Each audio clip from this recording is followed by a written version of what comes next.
नमस्कार बच्चों। आज हम जिस विषय पे बात करेंगे वो है factors affecting location of industries. मैं डॉक्टर सीमा श्रीवास्तव आज आपके इस लेसन के साथ आपके साथ अपना नॉलेज शेयर करूंगी इस वीडियो के द्वारा। उद्योगों के स्थानीयकरण को प्रभावित करने वाले कारक। वैसे तो बहुत जनरल टॉपिक है, आप सब जानते होंगे, पर मैं आपके साथ इसको रिवाइज करना चाह रही हूँ। अब जैसा कि आपको पता है कि availability of raw materials, land, water, labour, power, capital, transport and market are the main factors which affect the location of an industry. A place where some or all of these factors are available is an ideal place for the growth of industries. जब भी कोई उद्योग लगाना है, अगर इनमें से कुछ पॉइंट्स मिल जाए, कुछ फैक्टर्स मिल जाते हैं, तो उस जगह को एक आइडियल जगह माना जाता है और उस उद्योग को लगाने के लिए उस क्षेत्र को सबसे बेस्ट माना जाता है। ठीक है ना? तो ये देखिए, ये माइंस हैं, अवेलेबिलिटी ऑफ रॉ मटेरियल है ना, लाइमस्टोन और इन सब की माइंस हैं। अब following are the important geographical factors influencing the location of the industries. सबसे पहले अपना जो पॉइंट है वो है रॉ मटेरियल।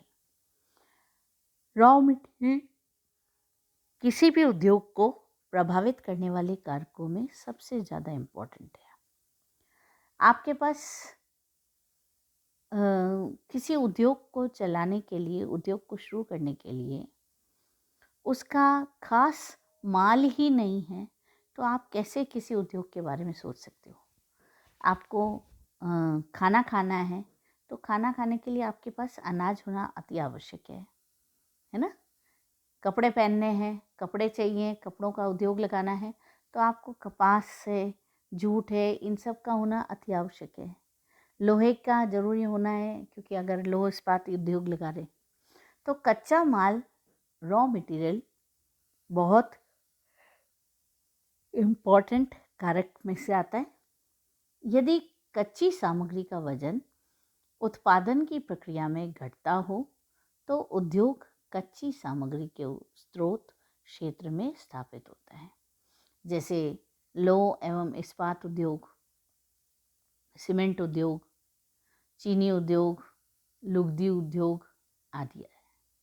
जो उद्योग ऐसी कच्ची सामग्री का उपयोग करते हैं जो सड़ने, गलने या शीघ्र नष्ट होने वाली हो, वे भी कच्ची सामग्री के स्रोत के निकट स्थापित होते हैं, जैसे फल, सब्जी, दूध, मांस, मछली आदि पर आधारित उद्योग। क्यों बच्चों, क्यों उसके पास में होते हैं? क्योंकि यातायात में वो नष्ट हो जाते हैं। ठीक है। तीसरा है द्वितीयक उद्योग, जैसे पेट्रोकेमिकल उद्योग की स्थापना शोधनशाला के निकट ही होगी। तो ये मेरा कहने का मतलब ये है कि रॉ मटेरियल अति आवश्यक है। फिर है power. Regular supply of power is a prerequisite for the localization of industries. शक्ति की सुविधा, अगर शक्ति नहीं तो उद्योग कैसे चलेगा? वैसे उद्योग जिनमें लागत का अधिकांश भाग शक्ति पर व्यय होता है, शक्ति केंद्र के निकट ही स्थापित होते हैं, जैसे एल्यूमिनियम उद्योग, इलेक्ट्रॉनिक उद्योग है ना, रिफाइनरी, फिर इलेक्ट्रो प्लेस्टिंग उद्योग। तो इस तरह से शक्ति भी इम्पोर्टेंट है। फिर है कुशल श्रम, लेबर। विशेष कुशल कारीगरों पर निर्भर रहने वाले उद्योग सामान्य श्रमिकों वाले उद्योगों की अपेक्षा श्रम स्रोत की ओर अधिक आकर्षित होते हैं, जैसे हीरे की कटाई, है ना, एम्स्टर्डम, सूरत, जयपुर आदि में होती है ना। घड़ी निर्माण कहाँ होती है घड़ियों की? स्विट्ज़रलैंड की घड़ियाँ सबसे ज़्यादा फेमस है ना। आभूषण आदि, तो ये भी कुशल लेबर भी आवश्यक है, कुशल श्रम। और जहाँ पॉपुलेशन ज़्यादा होती है वहाँ पर कुशल श्रम आसानी से मिल जाता है। अगला है ट्रांसपोर्ट, परिवहन की सुविधा। बच्चों, जहाँ भी ट्रांसपोर्टेशन के लिए कहा जाता है कि ये जो सड़कें हैं वो किसी भी देश की नर्व्स का काम करती हैं, है ना, धमनियों का काम करती हैं। अगर परिवहन की सुविधा अच्छी होगी तो वहाँ पर उद्योग बहुत अच्छा चलेगा, कारखाना बहुत ही अच्छा चलेगा। हुगली नदी के तट पर जूट के कारखानों की स्थापना, एग्जाम्पल देखो। समुद्री तटों पर आयातित कच्चे माल पर आधारित उद्योगों की स्थापना, जैसे जापान में लौह इस्पात उद्योग, भारत में तेल संशोधन का कार्यशाला। संयुक्त राज्य अमेरिका महान झील प्रदेश के तटवर्ती क्षेत्रों में उद्योगों की स्थापना। नौगम्य नदियों के किनारे औद्योगिक केंद्रों की स्थापना, जैसे राइन, सेंट लॉरेंस, यांगची, है ना। साइबेरिया, कनाडा एवं ऑस्ट्रेलिया के विकसित क्षेत्रों में परिवहन साधनों के विकास के पश्चात उद्योगों की स्थापना हुई है। तो ये मार्केट भी मेन चीज़ है। फिर है बाज़ार की उपलब्धि, मार्केट की, है ना। ये तो परिवहन था, मार्केट, बाज़ार की सुविधा। अब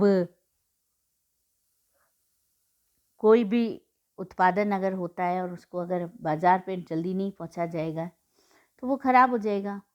यदि उत्पादित वस्तु का भार या परिमाण अधिक हो या उसके टूटने फूटने की संभावना अधिक हो तो ऐसे उद्योगों की स्थापना बाज़ार के निकट होती है, जैसे कांच के सामान बनाना, शीतल पेय, इलेक्ट्रॉनिक्स उद्योग, फर्नीचर उद्योग, ईंट निर्माण आदि, है ना। यदि उत्पादित वस्तु सड़ने गलने वाली हो तो उद्योग की स्थापना बाज़ार के निकट होती है, जैसे बेकरी है, आइसक्रीम, खाद्य पदार्थ आदि। इसके अलावा अन्य उद्योग जैसे कपड़ा उद्योग, होजरी उद्योग, शोधनशाला, स्थानीय आवश्यकताओं की पूर्ति करने वाले उद्योग, आभूषण, जूता निर्माण आदि, इन सब का अन्य उपभोक्ता सामान होता है। ठीक है। लास्ट में अपने जो इनको अपन फुट लूज उद्योग के लिए कह सकते हैं कि ये सामान्यतः हल्के उद्योग है जिनके स्थानीकरण के लिए किसी विशिष्ट स्थान, कच्चा माल, परिवहन, बाजार आदि की सुविधा के आधार पर ज़रूरत नहीं होती है। वाटर, साइट और क्लाइमेट, ये भी आवश्यक है कि क्लाइमेट कैसा है। आप चाहें कि सूती का कपड़ा का उद्योग लगाएं कहाँ पर, कश्मीर में, तो पॉसिबल नहीं है, अहमदाबाद वगैरह में ज़्यादा है ना। तो इस तरह से, और पानी की उपलब्धि आपको पता ही है, साइट और क्लाइमेट, जलवायु भी उसके ऊपर प्रभाव डालता है। तो ये देखिए आप, raw material, labour, capital, market, water, communication, transport, land, power, मेरे ख्याल से ये डायग्राम आपको बहुत आसानी से समझ आ जाएगा और आप सारे पॉइंट, ये जो फैक्टर्स हैं वो भी आपको समझ आ रहे हैं। अंत में मेरा जो क्वेश्चन है, as usual, what basic factors are responsible for location of industries. इसका भी आप, आशा करती हूँ, जवाब देंगे, लिखेंगे आंसर ज़रूर, और लिख करके मेरे इस वीडियो को ज़रूर शेयर करेंगे, लाइक करेंगे, और ज़्यादा से ज़्यादा अपने साथियों में इसको शेयर करेंगे, ताकि आपके लिए हम और भी अपनी इच्छा से नए वीडियोस बना सकें। बच्चों, हमारी मेहनत सफल तभी होगी जब आप इस भूगोल के वीडियोस देखेंगे। MPGC जो अपना चैनल है उसके ऊपर ज़रूर देखिएगा और ज़्यादा से ज़्यादा शेयर कीजिएगा और सब्सक्राइब कीजिएगा। Thank you.